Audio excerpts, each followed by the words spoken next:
हे दोस्तों नमस्कार। एक बार फिर से स्वागत है आपके अपने यूट्यूब चैनल देव जीके ट्रिक्स में। तो दोस्तों मैं यहाँ पर डेली 3 बजे यहाँ पर पीटी की लाइव क्लास होती है जो कि मॉडल पेपर आपका होता है। चलिए राम राम भाई, राम राम सभी को, राम राम सभी को, राम राम। चलिए रेडी है ना? चलिए तो स्टार्ट करते हैं। देखिए पहला क्वेश्चन आपके सामने दिया गया है कि भारत में ब्रिटिश शासन का बड़े पैमाने पर विस्तार सहायक संधियों के माध्यम से हुआ जो कि गवर्नर जनरल के शासनकाल में शुरू हुई थी। मतलब आपसे ये पूछा है कि ब्रिटिश शासन के समय बड़े पैमाने पर क्या हुआ था, विस्तार हुआ था, किस माध्यम से? सहायक संधि के माध्यम से। और ये कह रहा है कि जो गवर्नर जनरल थे आपके समय, आपके कौन थे? सहायक संधि के लिए कौन थे?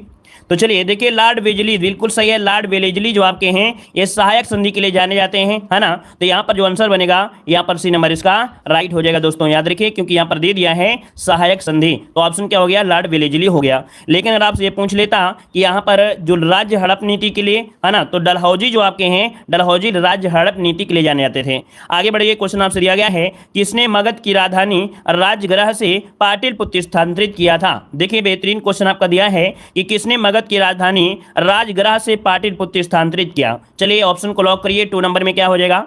तो देखिए आपकी जो आपके आजाद शत्रु थे, कौन भाई? याद रखिए आजाद शत्रु को एक शब्द बोला जाता है, कुणिक किसे कहते हैं? क्या बोलते हैं? कुणिक किसे कहा जाता है? कुणिक। तो कुणिक भी किसे कहा जाता है? अजात शत्रु को कहा जाता है। और इन्हें पितृहंता के नाम से भी जाना जाता है, इन्हें पितृहंता के नाम से भी जाना जाता है, क्योंकि इसने सिंहासन पर बैठने के लिए अपने पिता बिम्बिसार की हत्या भी किया था। तो याद रखिए अजात शत्रु ने अपनी राजधानी राजगृह से पाटलिपुत्र स्थानांतरित किया। ऑप्शन क्या हो जाएगा? डी नंबर हो जाएगा। क्लियर हो गया इतना पॉइंट सभी का? चलिए आगे बताइए। क्वेश्चन दिया गया है कह रहा है 1662 में पुर्तगाल के राजा ने इंग्लैंड के चार्ल्स द्वितीय को कौन सा भारतीय तटीय शहर दहेज के तौर पर उपहार में दिया था। यहाँ पर जवाब दीजिएगा कि पुर्तगाल के राजा इंग्लैंड के चार्ल्स द्वितीय को कौन सा भारतीय तटीय शहर दहेज के रूप में उपहार में दिया। यहाँ पर देखिए 3 नंबर में ये आपका मुंबई दहेज में दे दिया था ना, मुंबई दहेज में दे दिया था। ऑप्शन बनेगा आपका ये नंबर राइट हो जाएगा। आगे बढ़िए, क्वेश्चन आपसे दिया गया है फर्रुखाबाद में गंगा नदी के किनारे मुगल घाट का जो निर्माण करवाया था, किसने करवाया था?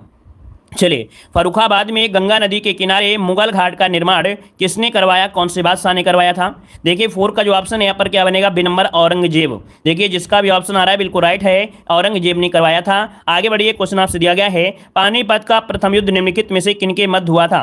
पानीपत का प्रथम युद्ध पूछा गया है दोस्तों, यहाँ पर जवाब देना 5 नंबर में, और पूछा गया है प्रथम युद्ध, तो आप लोग तुरंत जवाब देंगे कि इब्राहिम लोदी और बाबर के बीच हुआ था। यहाँ पर जो आंसर है कौन सा? बी नंबर इसका राइट हो जाएगा। कब हुआ था? तो याद रखिएगा 1526 में दोस्तों का, 1526 में। अगर आपसे पूछे डेट बताइए तो 21 अप्रैल 1526 को हुआ था।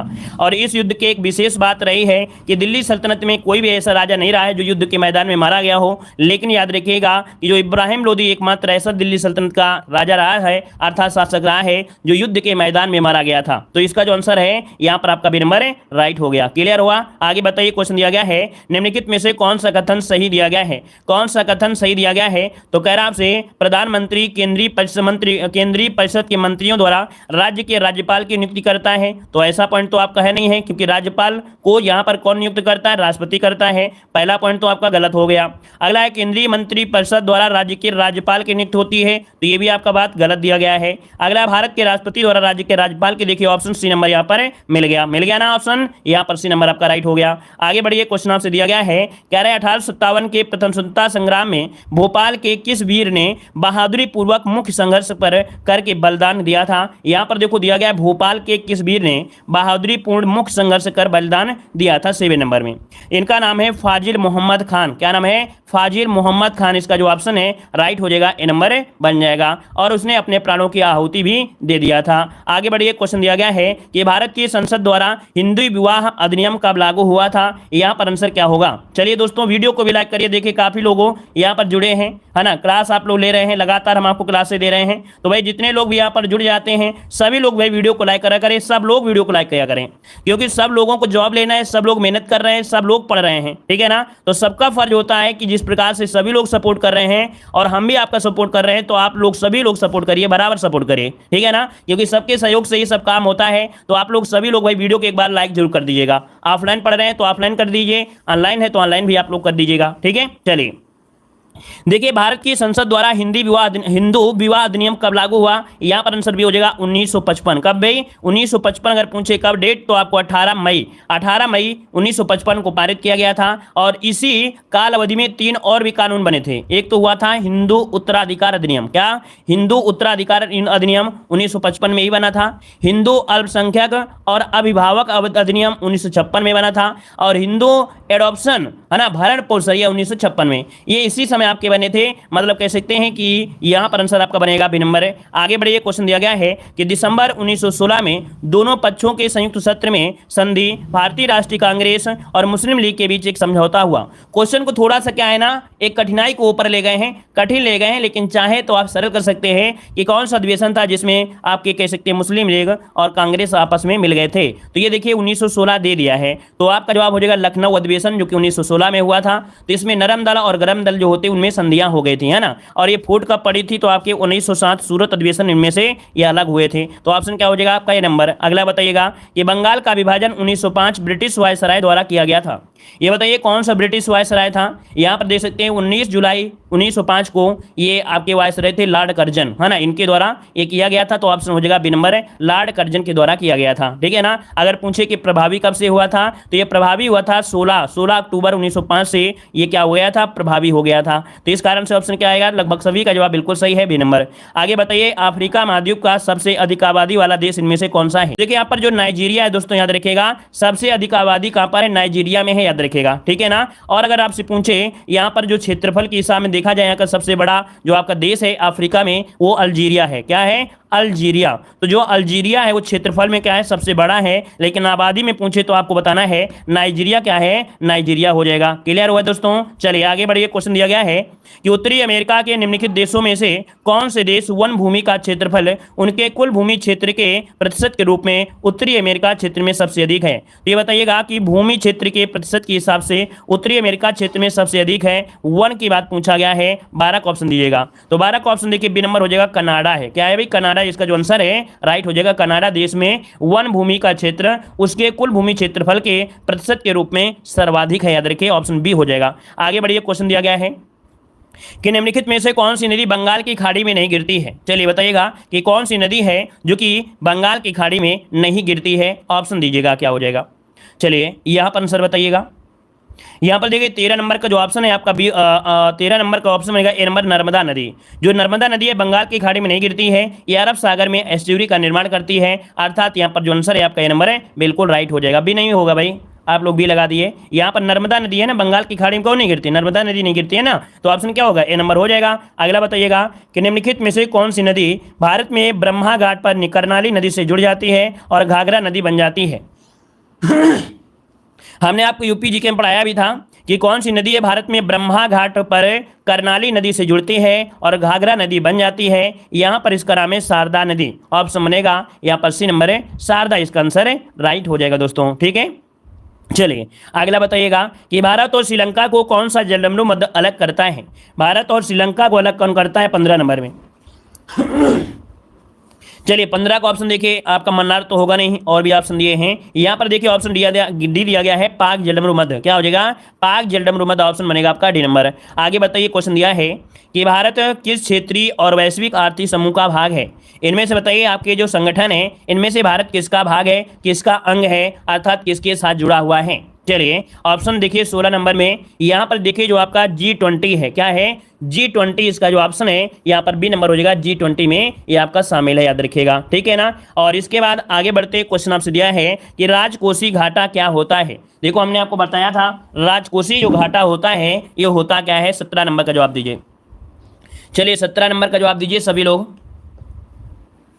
चलिए 17 नंबर का देखिए ऑप्शन यहाँ पर आपका हो जाएगा कि ऐसी स्थिति जहां पर सरकार की आय और कर प्राप्तियां उसके व्यय की पूर्ति करने में विफल हो जाती हैं। मतलब पहला ऑप्शन इसका आपका जो बनेगा या थ्योरी में आपका आंसर बनेगा आपका ये नंबर है, राइट हो जाएगा। यहाँ पर आगे बढ़ते क्वेश्चन दिया गया है, कह रहा है सिडबी का उद्देश्य क्या है? जो सिडबी है इसका उद्देश्य क्या है? तो देखो इसमें से आपको इस प्रकार से पॉइंट आपको दिए गए हैं, इसी के अनुसार आपको यहाँ पर बताना है। तो सिडबी यहाँ पर कह रहा है उत्पादकता को बढ़ाना, तकनीकी को बढ़ावा देना और अवसंरचनात्मक विकास को बढ़ावा देना, निर्यात को बढ़ावा देना, किसानों को लाभ पहुंचाना, है ना। मतलब यहाँ पर जो आंसर आपका है वो राइट हो जाएगा, डी नंबर। इनमें से सभी आपका राइट आंसर हो जाएगा। क्लियर हुआ इतना पॉइंट। चलिए आगे बढ़िए। क्वेश्चन दिया है यथा मूल्य कर का तात्पर्य क्या होता है। यथा मूल्य कर का जो तात्पर्य होता है क्या होता है, तो कह रहा है बाजार के लिए जाने वाले मूल्य पर जो कर होता है, अर्थात बाजार के लिए जाने वाले मूल्य पर कर लगाना ही यथा मूल्य का तात्पर्य होता है। अर्थात इसका जो ऑप्शन है यहाँ पर ये नंबर है राइट हो जाएगा। ठीक है।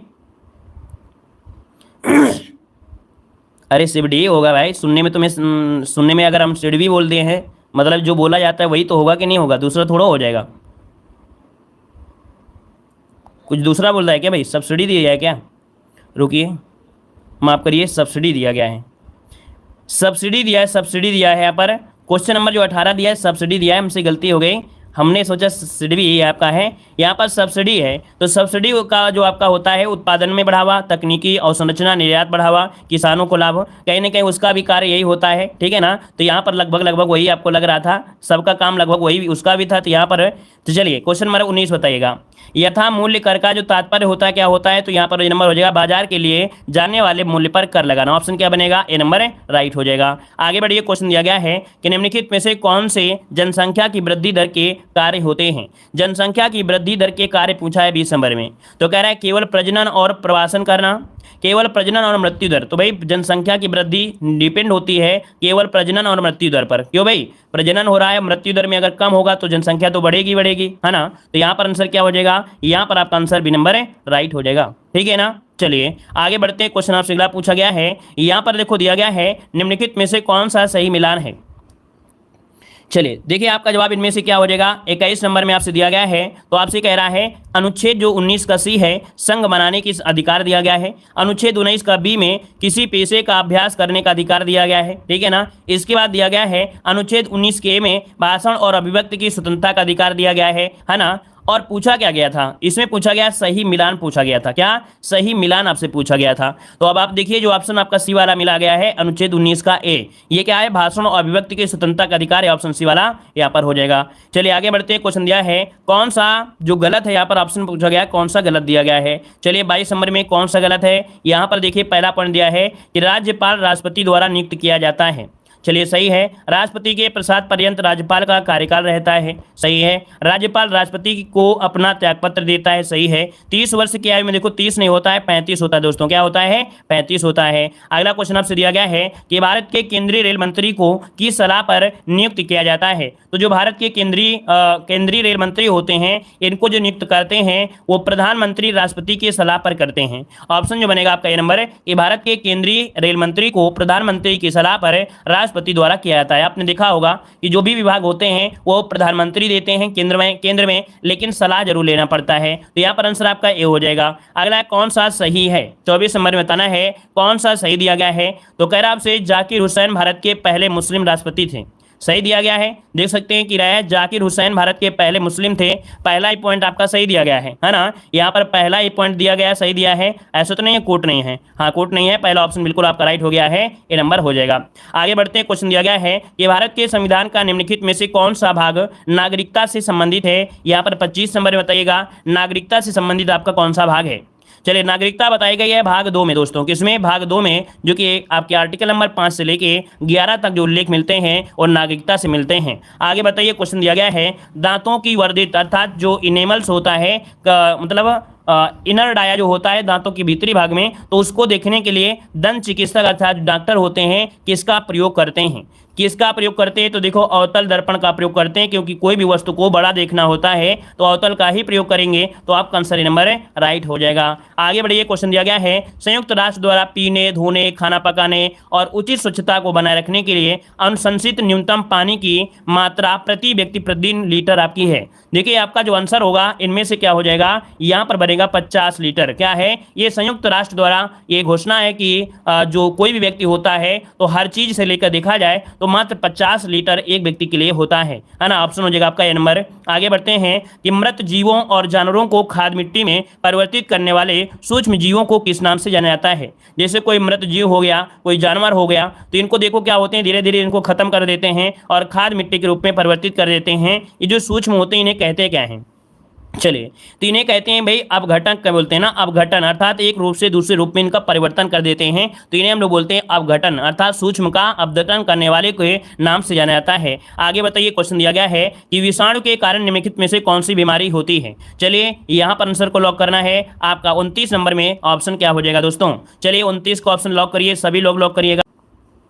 यहाँ पर देखिए 29 नंबर की अगर हम बात करें तो ऑप्शन क्या बनेगा, सी नंबर। ये जो आपका इन्फ्लुएंजा है, क्या है याद रखिएगा, जो आपका इन्फ्लुएंजा है, याद रखिए यहाँ पर आंसर आपका सी नंबर है, राइट हो जाएगा। चलिए आगे बढ़ते हैं, क्वेश्चन आपसे अगला पूछा गया है। यहाँ पर कह रहा है कि पेड़ पौधों में निषेचन के बाद अंडाशय परिवर्तित होता है। यहाँ पर देखिए आपका पूछा गया है पेड़ पौधों में निषेचन के बाद अंडाशय जो परिवर्तित होता है किसमें होता है। तो देखिए आपका आंसर इनमें से क्या बनेगा, यहाँ पर डी हो जाएगा, फल में हो जाएगा। क्या हो जाएगा, यहाँ पर जो आंसर बनेगा डी, कि पेड़ पौधों में निषेचन के बाद जो अंडाशय होता है वो फल में परिवर्तित हो जाता है। ये आपसे पूछा है कि जो अंडाशय होता है परिवर्तित किस में होता है, तो फल में होता है। ऑप्शन क्या बनेगा, डी नंबर आपका बनेगा। आगे बढ़िए, क्वेश्चन दिया गया है, यहाँ पर कह रहा है प्रसिद्ध संगीतकार अरविंद पारीख किस संगीत वाद्य यंत्र से जुड़े हुए हैं। तो ये बताइएगा अरविंद पारीख जो दिए हैं ये किस वाद्य यंत्र से जुड़े हैं। यहाँ पर आंसर क्या हो जाएगा, चलिए देखिए 31 की अगर हम बात करें तो ऑप्शन बी हो जाएगा आपका सितार वादक है। क्या है दोस्तों, ये सितार वादक आपके हैं, ऑप्शन बनेगा आपका बी नंबर है, और ये है महाराष्ट्र से। कहां से हैं,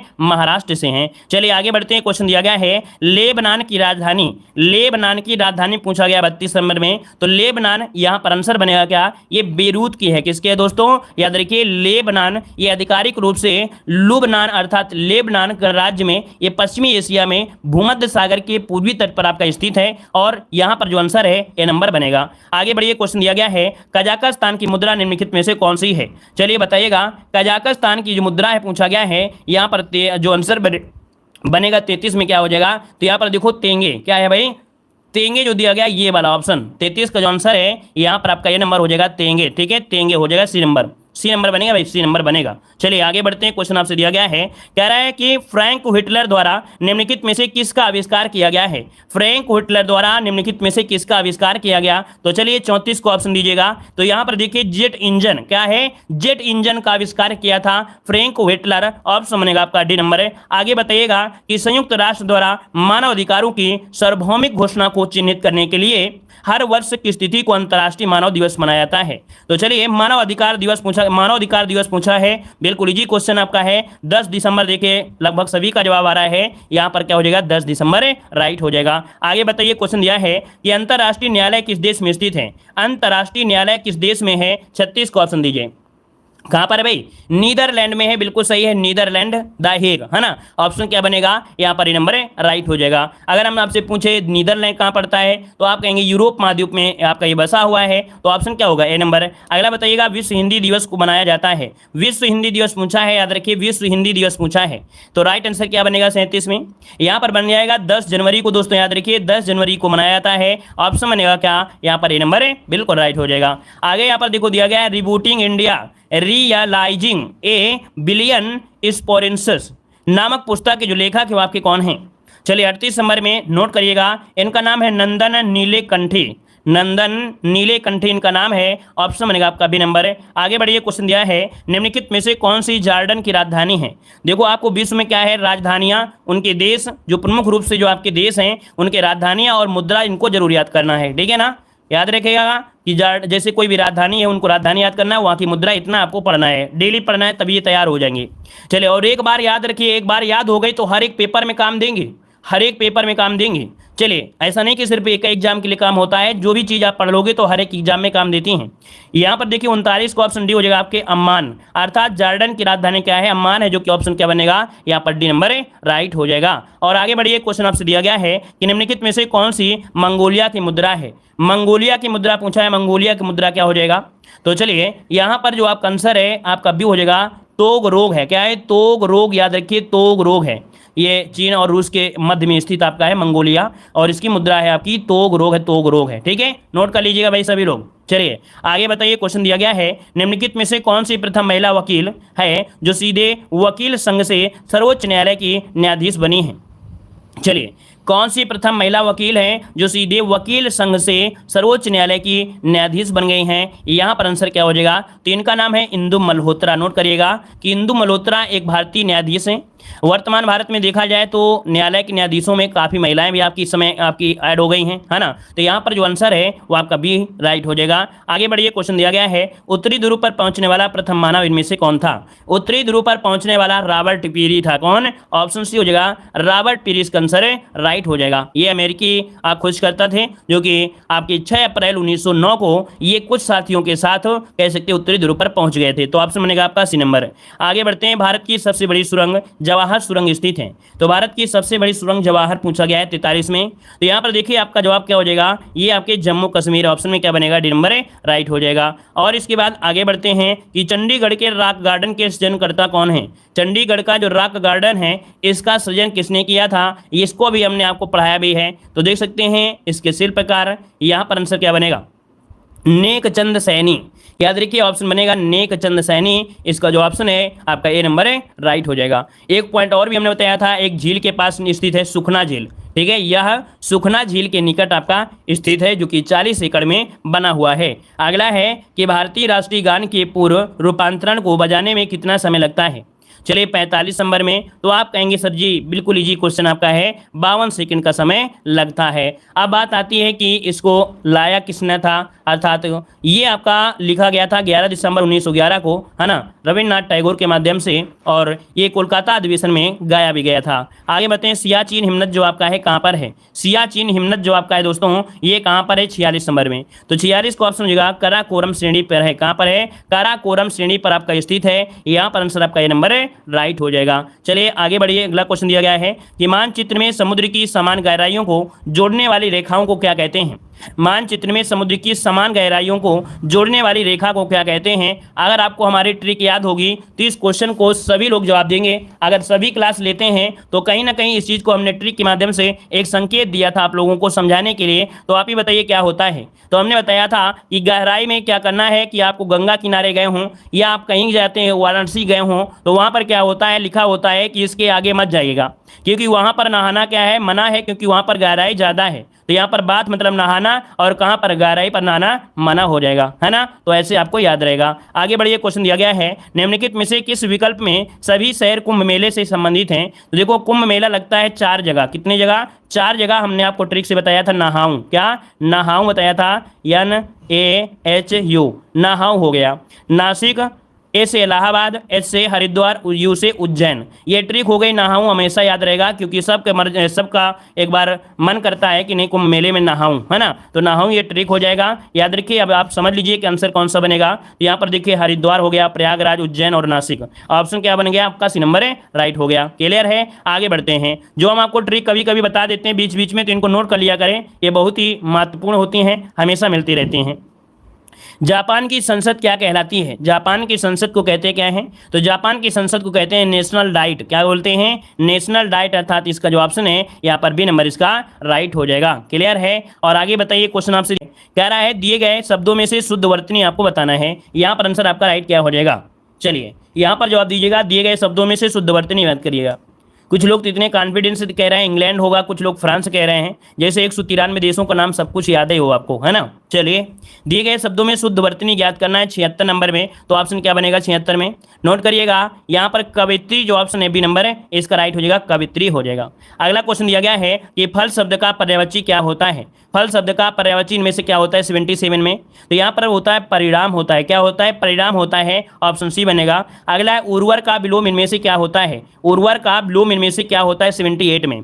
78 का होता है, क्या होता है? उर्वर मतलब होता है जो उपजाऊ, तो इसका अनुपजाऊ होता है, अर्थात यहाँ पर ऊसर हो जाएगा। तो ऑप्शन क्या हो जाएगा? यहाँ पर आपका बी नंबर है राइट हो जाएगा। अगला है जिसकी कोई कीमत ना हो सके वाक्यांश के लिए शब्द आपको बताना है, कि जिसकी कोई कीमत ना हो सके वाक्यांश के लिए शब्द आपको बताना है। 79 का ऑप्शन क्या हो जाएगा? तो यहाँ पर देखिए ऑप्शन बी हो जाएगा अवमूल्य। क्या होता है? अमूल्य होता है, अमूल्य से कहेंगे अमूल्य। क्या जिसकी कोई कीमत नहीं है वो आपका अमूल्य होता है। क्या होता है? अमूल्य। इसका आंसर जो आपका हो जाएगा 79 में, वो आपका बी नंबर है राइट हो जाएगा। अगला बताइए, क्वेश्चन दिया गया है, कह रहा है दिए गए मुहावरे का अर्थ आपको बताना है पानी पानी होना।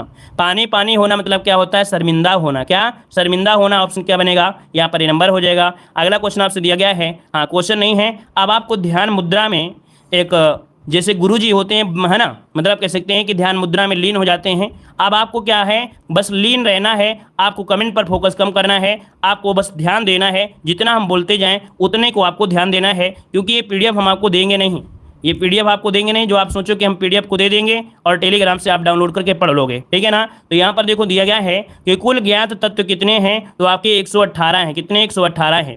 अगला, प्रकृति में प्राप्त जो तत्व हुए कितने आपके हैं, तो आपके 94 हैं। कृत्रिम विधि से निर्मित किए गए जो तत्व आपके हैं कितने? आपके 24 हैं। तो धातु तत्वों की संख्या कितनी है, तो आपके 91 हो जाएगा। आधार तत्वों की संख्या पूछे तो आपको 20 बताना है। सबसे भारी तत्व पूछे तो आप क्या बताएंगे? सबसे भारी तत्व पूछेंगे तो आप क्या बताएंगे? यहाँ पर ऑस्मियम होता है। क्या? ऑस्मियम होता है। अगला है द्रव धातु तत्व कौन सा है, तो द्रव धातु तत्व कौन सा है? आपका पारा हो जाएगा, ठीक है ना। अगला सबसे हल्का तत्व कौन सा है, तो आपका यहाँ पर हाइड्रोजन हो गया, है ना। अगला दिया गया है सबसे हल्की धातु कौन सी है, तो आपकी लिथियम हो जाएगी, ठीक है ना। अगला है उप धातु तत्वों की संख्या, तो यहाँ पर कितना हो जाएगा? 7 हो जाएगा। अगला क्वेश्चन आपसे दिया गया है, यहाँ पर कह रहा है कि सबसे प्रबल ऑक्सीकारक पदार्थ कौन सा है। सबसे प्रबल ऑक्सीकारक पदार्थ पूछा है दोस्तों, तो यहाँ पर हो जाएगा फ्लोरीन हो जाएगा। अगला है सर्वाधिक विद्युत ऋणात्मक तत्व कौन सा होता है। सर्वाधिक विद्युत ऋणात्मक तत्व होता है फ्लोरीन। क्या होता है? फ्लोरीन होता है। सर्वाधिक आयनन विभव वाला जो तत्व होता है क्या होता है, तो सर्वाधिक आयनन विभव वाला होता है हीलियम दोस्तों। क्या होता है? हीलियम होता है। विद्युत की सुचालक अधातु जो तत्व है आपकी कौन सी है, तो आपकी ग्रेफाइट हो जाएगी। क्या? ये सुचालक और अधातु भी है। अगला है द्रव अधातु तत्व कौन सा है, तो द्रव अधातु तत्व आपका है ब्रोमीन। क्या है? ब्रोमीन है। अगला है कि मानव शरीर में सर्वाधिक मात्रा में पाया जाने वाला जो तत्व आपका होता है वो कौन होता है? ऑक्सीजन, क्योंकि मानव शरीर में पूछा है। मिट्टी के तेल में रखा जाने वाला जो तत्व होता है कौन होता है? सोडियम होता है। ये जनरली क्वेश्चन पूछे जाते हैं क्योंकि आप लोगों के एग्जाम में जनरल इंग्लिश आएगी, जनरल आपकी साइंस आएगी, ना कि डीपली आएगी। क्या था? चलिए, गामा किरणों की खोज किसने किया था? हेनरी बेक्यूरेल ने किया था। हेनरी बेक्यूरेल हो जाएगा। दृश्य किरणें की अगर बात करें तो दृश्य किरणों की खोज किसने किया था? न्यूटन ने किया था। दीर्घ रेडियो तरंग आपके तो मार्कोनी ने किया था। एक्स किरणों की खोज अगर पूछे कि एक्स किरणों की खोज किसने किया, तो आपके WC रोंटगन, जो कि बहुत IMP क्वेश्चन है, हमेशा पूछा जाता है। और रक्त किरणों की खोज किसने किया था? विलियम हर्शिल ने किया था, ठीक है ना। पराबैंगनी किरणों की खोज आपके जोहान रिटर ने किया था। और अगला क्वेश्चन आपसे दिया है कि लघु रेडियो तरंगों की खोज आपके हेनरिक हर्ट्ज ने किया था। अब आते हैं अगले पॉइंट में। यहाँ पर सबसे महत्वपूर्ण है जो कृषि से संबंधित महत्वपूर्ण क्रांतियां हैं। तो यहाँ पर देखो दिया है कृषि उत्पाद और आपका क्रांति दिया गया है। खाद्यान्न उत्पादन जो आपका है वह हरित क्रांति से संबंधित है।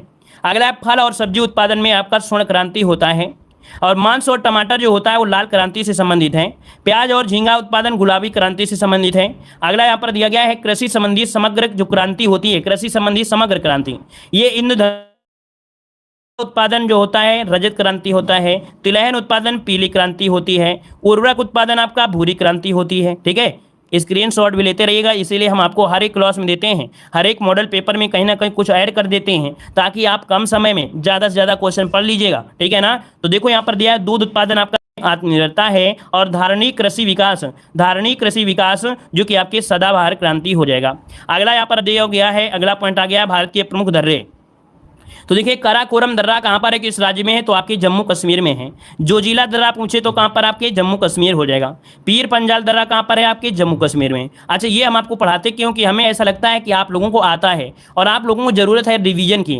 जो क्वेश्चन नहीं आता है उसको आप पढ़ सकते हैं, है ना। इसीलिए रिवीजन के तौर पर हम थोड़ा फास्ट पढ़ाते हैं। अगर स्पेशल टॉपिक पढ़ाना हो दर्रे तो हम आपको इसके बारे में डिटेल में बताएं कि दर्रा क्या है, ये दर्रा कहाँ पर है ना। लेकिन आपको नॉर्मल यहाँ पर लगभग सब कुछ आता होगा। तो देखो यहाँ पर बनिहाल दर्रा कहाँ पर है, आपके जम्मू कश्मीर में है।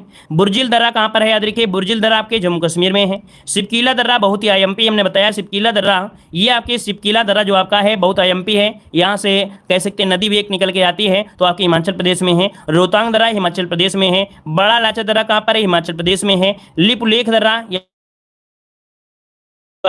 लिफ लेक आपका उत्तराखंड है। माना दर्रा नीति दर्रा, है ना, माना दर्रा नीति दर्रा कहाँ पर है, तो आपके कहाँ पर है भाई, उत्तराखंड में हो जाएगा। अगला नाथुला दर्रा जो कि IMP है आपके कहाँ पर है, आपकी सिक्किम में आपकी है। अगला है जेलेपला दर्रा कहाँ पर है, तो आपके सिक्किम में आपका है। अगला है दीफू दर्रा, तो दीफू दर्रा कहाँ पड़ता है, आपके अरुणाचल प्रदेश में है। थाल घाट कहाँ पड़ता है, तो याद रखिए आपके महाराष्ट्र में हो जाएगा, है ना। अगला है भोर घाट, तो भोर घाट कहाँ पर है, आपके महाराष्ट्र में है। पाल घाट कहाँ पर है, तो आपका केरल हो जाएगा। तो ये तीनों को भी याद रखिएगा, थाल घाट, भोर घाट ये महाराष्ट्र में है। पाल घाट कहाँ पर आपके है? केरल में है। अगला पॉइंट आपसे दिया गया है विश्व के प्रमुख देशों और भौगोलिक उपनाम आपसे पूछा गया है। विश्व के प्रमुख देशों और भौगोलिक उपनाम आपसे पूछा गया है। तो यहाँ पर देखो आपको एक बार पढ़ाया भी था, एक बार फिर से यहाँ पर आपका रिवीजन आज फिर से करा दे रहे हैं। तो देखिए चीनी का कटोरा किसे कहते हैं? चीनी का कटोरा किसे कहते हैं? क्यूबा को कहा जाता है। एंटीलीज का जो मोती है, याद रखिए एंटीलीज का जो मोती कहा जाता है क्यूबा को कहते हैं। वनों का देश देखिए कांगो गणतंत्र कहते हैं। शायद एक वीडियो में हमने बताया था, शायद गलती से निकल गया था ब्राजील, क्योंकि ब्राजील जो था वो सांपों का देश था ना, ब्राजील जो था वो सांपों का देश था। याद रखिए वनों का देश आपके कांगो गणतंत्र को कहते हैं। अगला है उगते सूर्य का देश पूछा गया है। तो देखो यार उगते देश का पूछा गया है, यहाँ पर बताइए क्या हो जाएगा। चलिए उगते मतलब वनों का देश हो गया। उगते सूर्य का देश किसे कहते हैं? तो यहाँ पर देखिए जापान हो जाएगा, है ना। अगला है डूबते सूर्य का देश किसे कहते हैं? ब्रिटेन का कहते हैं। अगला यहाँ पर अर्धरात्रि का सूर्य किसे कहते हैं? तो आपके नॉर्वे को कहते हैं। दक्षिण का ब्रिटेन किसे कहते हैं? तो आपके न्यूजीलैंड को कहते हैं। अगला है पश्चिम एशिया का स्विट्जरलैंड किसे कहते हैं? तो लेबनान को कहते हैं। झीलों का देश किसे कहते हैं? फिनलैंड को कहते हैं। अगला है कि तड़ित झंझावतों का देश किसे कहते हैं? तो आपके भूटान को कहते हैं। स्वर्णिम पैगोंडा का देश किसे कहते हैं? म्यांमार को कहते हैं। एशिया का प्रवेश द्वार किसे कहते हैं? तुर्की को कहते हैं। सांपों का देश देखिए मिल गया है ब्राजील। यहाँ पर सांपों का देश किसे कहते हैं? ब्राजील को कहते हैं। यूरोप के खेल का मैदान किसे कहते हैं? स्विट्जरलैंड को कहते हैं। विश्व का कहवा पात्र किसे कहते हैं? आपके ब्राजील को कहते हैं। यूरोप का भारत किसे कहते हैं? इटली को कहते हैं, है ना। संगमरमर की भूमि किसे कहते हैं? तो आपके इटली को कहते हैं। प्यासी भूमि का देश किसे कहते हैं? ऑस्ट्रेलिया को कहते हैं। चावल का देश किसे कहते हैं? थाईलैंड को कहते हैं। नील नदी का उपहार किसे कहते हैं? मिस्र को कहते हैं। और अगला है पवन चक्कियों की भूमि, तो पवन चक्कियों की भूमि किसे कहते हैं? तो नीदरलैंड को कहते हैं। अगला है हजार पहाड़ियों का देश, तो हजार पहाड़ियों का देश देख सकते हैं अफगानिस्तान को कहा जाता है, ठीक है ना। विश्व की जन्नत किसे कहते हैं? तो विश्व की जन्नत किसे कहते हैं? फ्रांस को कहा जाता है। संसार की छत किसे कहते हैं? तो याद रखिए आपके पामीर को कहा जाता है ना। अगला दिया गया है कि भूमध्य सागर का द्वार किसे कहते हैं? जिब्राल्टर को कहते हैं। अगला होली सिटी या होली पर्व जो आपका है, यहाँ पर पवित्र सिटी ये आपके रोम को कहा जाता है। अगला स्मारकों की नगरी किसे कहते हैं? तो स्मारकों की नगरी वियना को कहते हैं। रैलियों का नगर आपके नई दिल्ली को कहा जाता है। अरब सागर की रानी किसे कहते हैं? तो आपकी कोच्चि को कहते हैं, है ना। अगला है कि भारत का हॉलीवुड किसे कहते हैं? तो आपकी मुंबई को कहा जाता है। पूर्व का वेनिस किसे कहते हैं? तो आपके सिंगापुर को कहते हैं। और अगला दिया गया है कि भारत का पिट्सबर्ग किसे कहते हैं? तो आपकी जमशेदपुर को कहते हैं, है ना। चीन का मैनचेस्टर किसे कहते हैं? संघाई को कहते हैं। विश्व की कहवा मंडी किसे कहते हैं? साओ पोलो कहते हैं। क्वेकर सिटी आपकी फिलाडेल्फिया को। गगनचुंबी इमारतों का नगर किसे कहते हैं? न्यूयॉर्क को कहते हैं। और मोतियों का द्वीप किसे कहते हैं? बहरीन को कहते हैं। और आंसुओं का महाद्वीप किसे कहते हैं? तो बाल अल मांडो जल मंडमरो मध्य को कहते हैं। तो इस प्रकार से यहाँ पर आज हमने जो महत्वपूर्ण पॉइंट बताया है इनको आपको जरूर पढ़ना है। हाँ चलिए, धन्यवाद सभी को। जय हिंद, वंदे मातरम।